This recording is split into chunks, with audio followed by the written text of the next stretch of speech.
More than 360,000 hectares of Aboriginal land have been returned to traditional owners in far north Queensland's Cape York Peninsula by the state government. The area of land is roughly the equivalent of 676,000 football fields, or the land size of Greater Brisbane, and has now officially been returned to the Gudang, or Yadhaykenu, Atambaya, and Angkamuthi, the Seven Rivers people.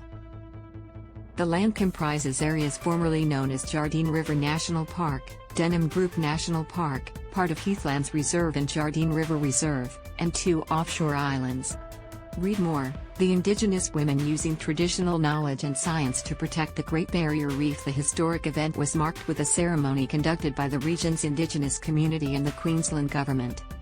It's simple.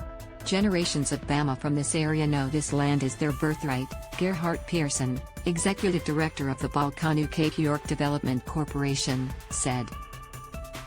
Today Queensland will recognise these lands as Atambaya, Angkamuthi, Seven Rivers, and Gudang/Yadhaykenu. Premier Anastasia Palaszczuk, who last month launched the state's Path to Treaty, said the move would promote conservation in the region and give First Nations peoples a better say in managing their land. When you talk about acknowledging the past, when you talk about having a future together, this is a clear demonstration of government working with traditional owners to bring about this great outcome, she said. Read more. Meeting between Albanese and China president on the cards. Our path to treaty is about finding a place where we can face up to our shared history and be truthful about all of it, good and bad, and build a future together where we value, trust, and respect each other. Member for Cook Cynthia Louise said today was a rewrite of the future. We are setting the path for a brighter and newer future for all people in Queensland. The land will be granted to the Ipima Ikaya Aboriginal Corporation RNTBC and the Atambaya Aboriginal Corporation on behalf of the traditional owners.